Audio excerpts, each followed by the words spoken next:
This week we're coming at you from the ESPN Wide World of Sports at Walt Disney World, home of the 2016 Invictus Games. And we'll also be fighting off hordes of hungry zombies on International Drive. Plus the latest theme park news and more coming at you right now.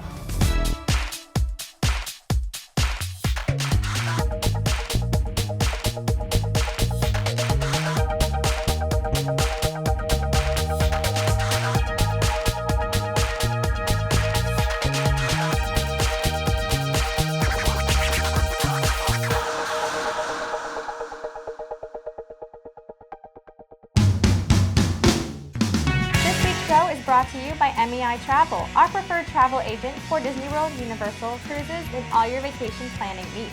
For a free quote with no obligation, visit MEItravel.com. Undercover Tourist is our recommended supplier of discount tickets to Florida and California theme parks and attractions. For the best deals and planning tips, go to undercovertourist.com or find them on Facebook and Twitter. Fun Spot America is Central Florida's only family-owned theme park, offering 2 locations, Orlando and Kissimmee. Both theme parks provide safe, clean fun. For more information, visit fun-spot.com. Hello and welcome to this week's episode of the show. I'm Banks. And I'm Elisa, and we're here at the ESPN Wide World of Sports in Walt Disney World. As you may hear behind us, they are in full swing getting ready for next week's Invictus Games. But so much happens here at this complex, from like baseball to basketball to just random events. RunDisney. Have you ever been out here? I came out here to cover the Twirl Mania, the baton twirling event last year. Oh, that's right. I remember that. Yeah, I've been out here for some RunDisney races, and then one of the first segments I ever did for the show way back in the day was a Nerf Dart Tag Championship here. Yes. That is just basically you're running around and you're shooting Nerf guns at each other. That sounds like a place we need I'd to want to sign be. up for that. Yeah. Yeah, it's so much variety of events happen here at the ESPN Wide World of Sports. Now we're primarily here to preview the Invictus Games, and we'll get more about that later on. But let's start off with news in the queue.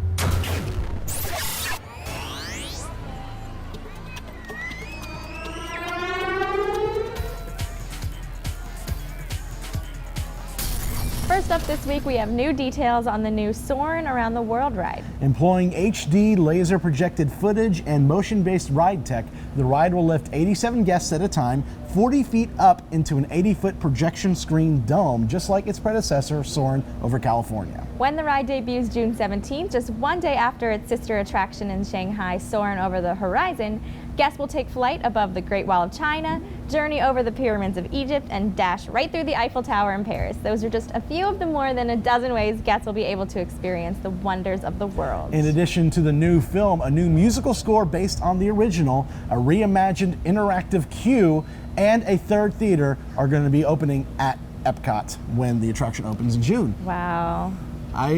No passport needed. There you can go around the world. We don't have to go overseas. We could just go to Soarin'. Exactly. I'm excited. I always loved Soarin'. Family always loved it, riding it when they came down, and I can't wait for this new one. It's going to be awesome. It's going to be nice to see something besides California. Exactly. Because we got so used to that. It never made sense flying over California and Florida. Yeah. So now everyone gets the same around the world, which is really. I hope that each park, Epcot, California Adventure, and Shanghai, has its own unique ending where it ends at that park. So like it ends at Epcot here or ends at California Adventure over there. I think that'd be a cool little thing. Yeah. And we'll see what happens. June 17th. Yes. The Tokyo Disney theme parks have unveiled some of the new attractions they have planned between now and 2020. At the top of the list is a new Beauty and the Beast expansion in Fantasyland with an 8-minute trackless dark ride. Ooh. Gaston's Tavern Restaurant and a large theater for live character shows will be constructed in the new area. Unfortunately, in order to accommodate these additions, Tomorrowland's Starjets and the Grand Circuit Raceway will disappear. Next door in Tomorrowland, Baymax will be featured in a Big Hero 6 spinner ride, and Minnie Mouse will get a new meet and greet area in Toontown. Finally, over at Tokyo Disney Sea, Soarin' will be added in the Mediterranean harbor, apparently with some unique footage and Da Vinci-esque theming for the ride vehicles. Some more cultured things over here going on that side. Exactly. And I get so jealous of Tokyo sometimes. They get some awesome stuff, and that Beauty and the Beast dark ride looks so much fun. I know, I love Beauty and the Beast, and a Big Hero 6 spinner ride. And that spinner ride looks to be about the same type of spinner ride that Mater's Junkyard Jamboree is at California Adventure, and what we're going to be getting at Toy Story Land in the future. So, and then of course they're getting Soarin' too, but their own unique spin on Soarin'. Maybe we do need to update our passports.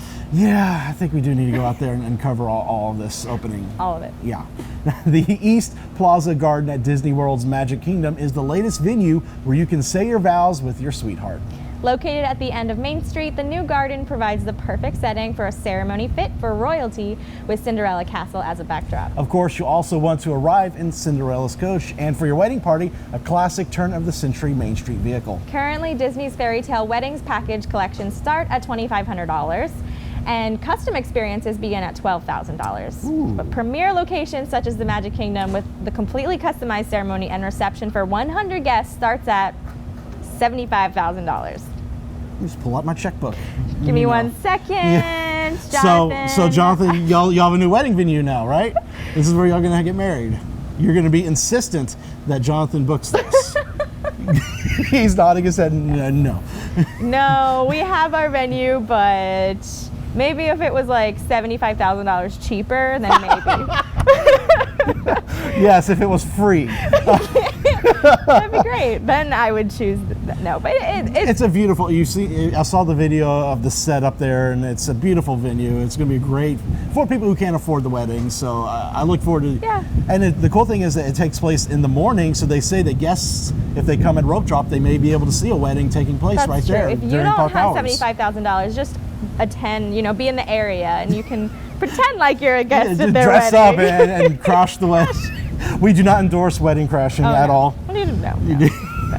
Anyways. Now, RunDisney has announced a new virtual running series. The runs launch this summer and include 3 5Ks you complete from wherever you want, through your neighborhood, on the treadmill, or anywhere you choose. Participants receive a finisher medal for each 5K completed, plus a challenge medal for finishing all 3. Each medal will spotlight one of Mickey Mouse's iconic staples: yellow shoes, red pants, and white gloves. Runners taking on the challenge of all 3 virtual runs will earn a special medal that features Mickey sporting his complete ensemble. The RunDisney virtual events will be held in May and June. Prices starting at $39 for a single race with a medal and digital race bib, and go up to $142 for all 3 races, plus a series medal and tumbler. You can learn more about the RunDisney virtual running shorts at rundisney.com.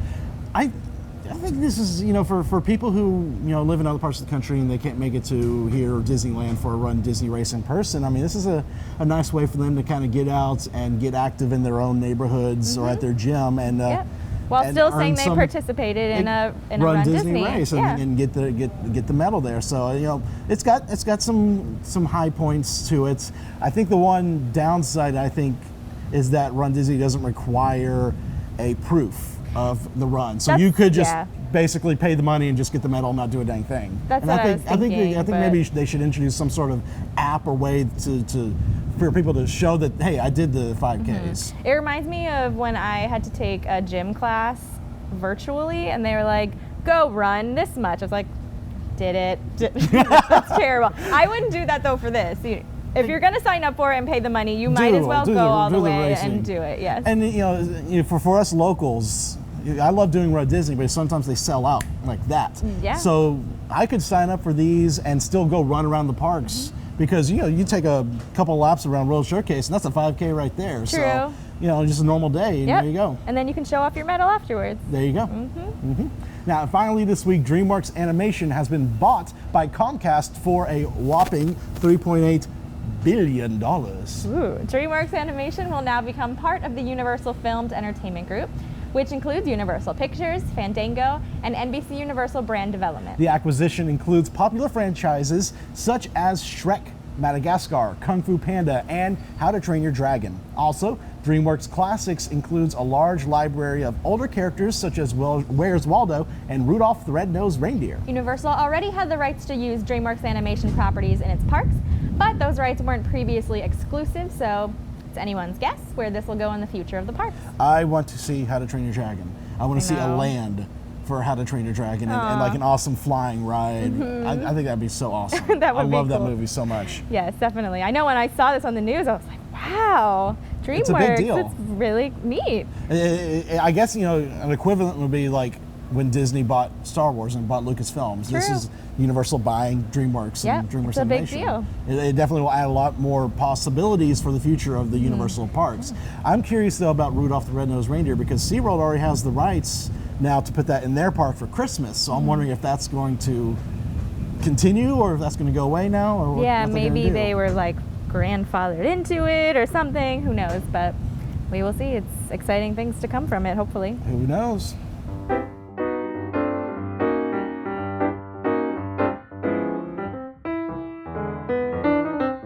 Welcome everyone to Hidden Mickey of the Week.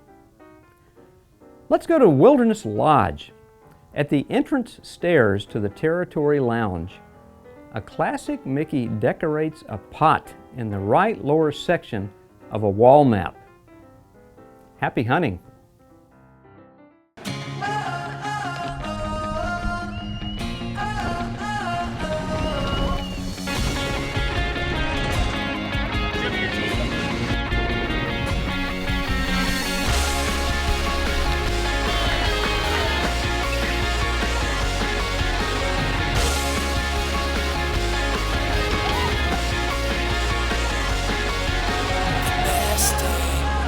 Have your best day ever at Fun Spot America. Man, with all the new info about this year's Halloween Horror Nights coming out already, it really makes me wish it would get here sooner. Well, if you're really missing the fun of being scared, why don't you just head over to the Zombie Outbreak on International Drive? Wait. There's an outbreak of zombies on Oh. Wait, are you sure it's not the zombie walk? No, it's nothing like that. You get a laser gun and you know what? Here, why don't you look and see what I mean? We are here on International Drive at a brand new attraction called Zombie Outbreak. If you're into Halloween or haunted houses, this is definitely the place for you. But here at Zombie Outbreak, you get to fight back. So let's go inside and see what it's all about. All right, James, so tell me what guests can experience here at the Zombie Outbreak. At the Zombie Outbreak, we offer a live training synopsis of the zombie apocalypse. It's all scored, it's all fully interactive. The zombies are live actors, the guns are military-grade training weapons, so you can expect a lot of action and a lot of gameplay. Okay, so we're trying to kill the zombies, right? You don't technically kill them, even though you get scored for killing them. You stun them, they get disabled for 10 seconds. Otherwise, if you killed them all, we wouldn't have zombies to kill for the next group. So you do kill as many as you can throughout your game. They are momentarily disabled for 10 seconds, and then they're back to life and craving your flesh. Is there a specific place I should be aiming for? Definitely aim just for the head. It's the only way you can kill a zombie. It takes only one bullet to kill any zombie here, but as I said, none of them stay dead, so you may have to kill them twice or 3 times. Okay, and how did you guys get down here in Orlando? Well, we started out as a haunted house company, and we went to an interactive attraction-based event and venue. So we've developed this for the last 3 years. We've been open in Wisconsin Dells for the last 2 years. This is our 3rd year, and we decided we wanted to come here to Vacation Town. This is where most of our fans and customers have told us we should be, so we're here now. Definitely. And how can the guests come here and find you guys? Well, we're right on iDrive, which is pretty big, and we've had a lot of popularity on Facebook, but you can get us at dellszombieoutbreak.com, or you can just come to Orlando. You can book your tickets and reservation online, or you can just show up and buy your ticket in place. All right, so do you have any tips for me as I enter the Zombie Outbreak? Expect the unexpected. So for this experience, I'm gonna need a team of expert zombie hunters. Unfortunately, this is what I got. Jonathan, Sam, and Quinn. We're ready to kill some zombies.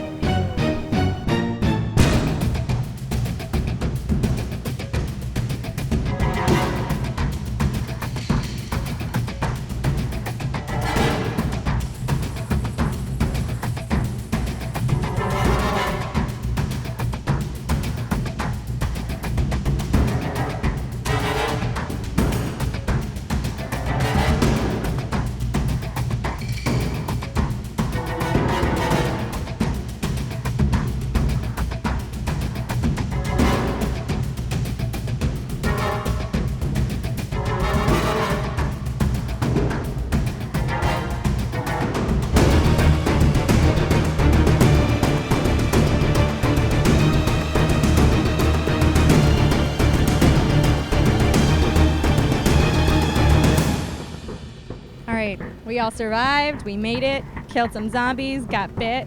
I really liked it. It was fun. Having the gun, it was actually really heavy, so it felt even more realistic. So, Jonathan, you had the most kills. Can you tell us what is your strategy? If you play video games or have ever been to like first-person Call of Duty type stuff, you go into this thing like hardcore, man, and you just want to shoot everything and you get really military with it. So The video games has helped you. yes. Okay, so Quinn, you were pretty scared going into it. Was it as scary as you thought? It was definitely scary. It wasn't as scary as I thought. I sort of psyched myself out beforehand, but it definitely helped that I had a gun to protect myself with. I agree. And Sam, have you ever done anything like this before? No, I'm not even that big of like a video game player. Like the most I've ever played is Mario Kart, so this is just a whole new experience for me. All right, so you can see we have all different experiences going into it, but we all had a lot of fun. So if you want to come visit, Zombie Outbreak on International Drive. The next time you plan a Disney vacation, book with a travel agency that's been specifically designated as an authorized Disney vacation planner. Unlike some other agencies, many of our agents' exclusive knowledge of Walt Disney World can help you get the most out of your vacation, and the assistance of our travel professionals can help you get a customized Disney vacation that's just right for you, your family, and your budget. Start planning your magical vacation today by visiting mousefantravel.com. Skip the lines with undercover tourists, crowd calendars, touring plans, and mobile apps. Stop paying full price for your family vacation and visit Undercover Tours today. So since the Invictus Games start this Sunday, Elisa's over with Ken Fisher, the chairman of the organizing committee for the Invictus Games, to learn a little bit more about the games themselves and the history. So take it away, Elisa. Hi, Ken. Thank you so much for joining me today. Thank you very much for having me. Absolutely. So we're here at the beautiful Invictus Games here in Orlando, Florida this year. Can you tell me a little bit about your involvement with the games? Well, my involvement started back in 2014 at the inaugural games. Fisher House, which is the foundation that I'm also chairman of, was the only American sponsor, so we had familiarity with the games already. And when it was known that they wanted the games to come to the United States, I led the organizing committee that essentially brought it here. So okay. I guess I'm the chairman of the organizing committee. Fantastic. So tell me about the games itself. How did that start? Well, it started, again, everything has history, so it started back in 2010 when the Department of Defense decided to use adaptive sports as a training method for rehabilitation. So and what they found was that it was a very valuable tool because it restored spirit, self-esteem, gave them confidence, and also gave them something to shoot for. In 2013, well, actually back to 2010, the Warrior Games were put in place. These are all the services of the military. In 2013, they invited the British. So with the British comes Prince Harry. Now, Prince Harry is a 2-tour combat veteran in Afghanistan. So when he walks in the room as a veteran. Right. He loved the concept so much that he decided to go back and make it international. And thus the Invictus Games were born. So it started in London. The Invictus Games started in London, but the concept started here. Okay, Yeah. Fantastic. So how did it get brought to Orlando this year? Well, you know, we were thinking about where we were going to do this and how we were going to put this on because it is a massive effort. And my primary concern was movement of people, especially our injured veterans, and not having multiple hotels and multiple venues.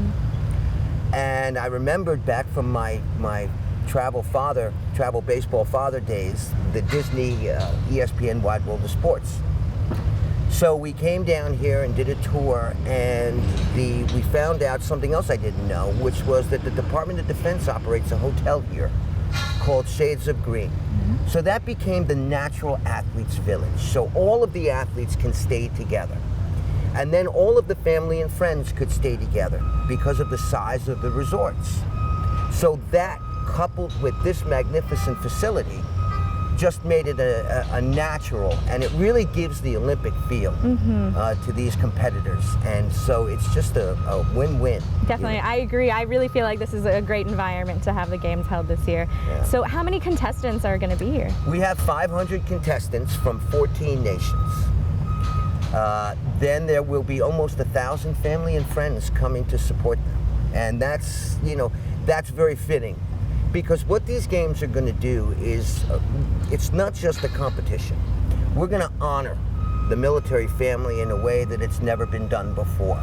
We're going to honor their sacrifices, the burdens that they've had to carry, their roles as caregivers, because these men and women, these injured veterans, owe so much to their families' role in their recovery. We're also going to use these games as a method to shine a light on the unseen wounds of war, post-traumatic stress and traumatic brain injury. The effects are so devastating. And what we want to do is we want to show not only what is possible by training and using adaptive sports, but to those veterans maybe sitting at home who haven't come forward yet, we want to show them what is possible. So the games have a kind of a multifaceted kind of an effect. Yeah. And so if we can accomplish, you know, any one of those goals, I'll consider it a major success. That's fantastic. What does Invictus actually mean? It means unconquered, and you know, I had to remind myself, so I've been doing a lot of dictionary work, but it means unconquerable in Latin. Okay. So again, these men and women are unconquerable. And now we talk about, you know, unconquerable, and you get these men and women together, and they, you know, in a team concept. So the team becomes, you know, relevant. We had our first team move into the Athletes Village last night, which was the country of Georgia. The United States is moving in today. That team is moving in, which I'm very proud of. I'm going to be over there to meet them at about 1:30. We have 115 American or USA competitors. And then it's about my team. So the concept today is about team. It's about the team effort to get these men and women here. It's about the camaraderie that they will share. It's about the people that I work with and our partners that are also a team. So today is kind of like a theme of team. Team effort for everybody. Exactly. Absolutely. I can sense that already just by being here. Well, this could not have been done, you know, by any one person, that's for sure. Definitely this not. This absolutely took the combined efforts of so many people to make this work. Definitely. And you know, we were talking the other day about, you know, I think my wife said, "Are you excited?" And I couldn't answer her, because I knew, even though we were inside a week, there was still a lot more work to be done. So I don't think it's going to really hit me until I drive out of the gates and look in my rearview mirror. I can understand that. So when will the games be taking place? How can guests come and watch? May 8th through the 12th. Our website is invictusgames2016.org. Get your tickets quickly. They are going fast. Our team sports, wheelchair basketball, wheelchair rugby, seated volleyball, track and field, all of the team sports are going to be really, really magnificent, really great to see. One of the things I remember, and one of the things that really got me going about the Invictus Games here was in London, when the teams played and the buzz that was around it, especially at the finals. It was just something that was really great. It was like walking into a playoff game, you know, whether it's basketball or hockey or whatever you're into. And so the whole concept of the arena itself and having the energy and seeing the smiles on the competitors' faces and on the families is really something everybody should see. But they are going fast, I will say that again, and we're very proud of that. But there's still tickets to be sold, so go on our website and get down here. Fantastic. Do you have a favorite game yourself? You know, I knew you were going to ask me that. Well, you know what? I love the team sports. I love, obviously, basketball, wheelchair basketball. Seated volleyball is fun to watch, and I love wheelchair rugby. Okay. Those are specially fitted wheelchairs. So, and these men and women really, have no, we're comrades. And by the way, this is a celebration of what they've done, but make no mistake about it, this is a competition. And there's little mini rivalries that are brewing. They're natural rivalries, of course, but even rivalries, between countries you wouldn't expect. So, while it may not be a U.S., event, there's still a lot going on behind the scenes. So, as I said to you, it's something that really I think everybody should see. If for no other reason, it's just to say thank you to these men and women in a way that is really, really indicative of the service that they Absolutely. This is definitely an amazing, amazing games that's going to be happening here. If you're going to be in Orlando, definitely try to come. Thank you so much. Thank you. Thank you. Come on down. We'll see you here at Wide World of Sports.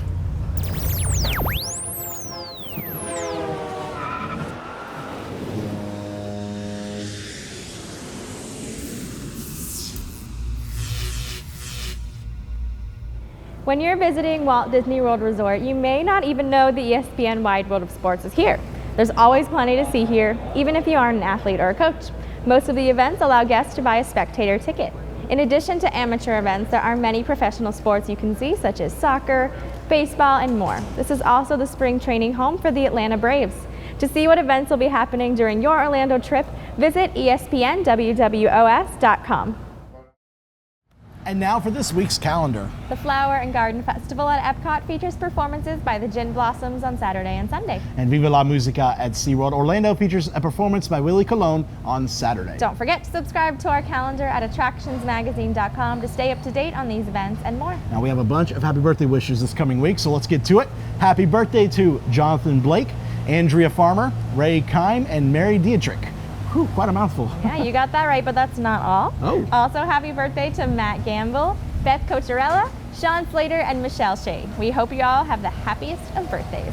And now we want to thank MEI Travel, our preferred travel agent for cruises, Disney World, Universal, and all your other vacation planning needs. For a free quote with no obligation, visit meitravel.com. And much thanks to Undercover Tourist, our recommended supplier of discount tickets to Orlando and California attractions.